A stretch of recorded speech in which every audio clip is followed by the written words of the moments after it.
What is the value of this, इसकी value अपन को निकालनी है। तो देखिए इस तरीके के क्वेश्चंस में अगर आप नॉर्मली करने जाएंगे तो थोड़ा टाइम लगेगा, तो इसलिए आप क्या कीजिए एक्स और वाई की कुछ वैल्यू डाल दीजिए, क्योंकि अगर आप ऑप्शंस देखेंगे तो उसमें कहीं भी एक्स और वाई की वैल्यू नहीं है, तो फिर वैल्यू डालना काफी आसान हो जाता है।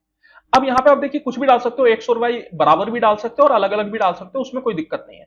बस आपको इस बात का ध्यान रखना है कि डेन्यूमिनेटर जो है वो जीरो ना हो जाए, अगर डेन्यूमिनेटर जीरो हो गया तो फिर गड़बड़ हो जाएगी। अब यहाँ पे अगर मैंने एक्स और वाई दोनों को बराबर बराबर डाल दिया, तो जैसे कि यहाँ पे अगर मैं 90-90 डालूं, तो 90-90 डालने पे क्या है, ये नीचे में जीरो आ जाएगा।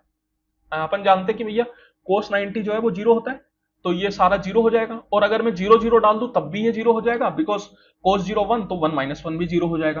तो इसलिए अपन क्या करते हैं, एक्स को तो जीरो डाल देते हैं और वाई को 90 डाल देते हैं, अलग अलग डाल देते हैं, सो देट की दिक्कत ना हो।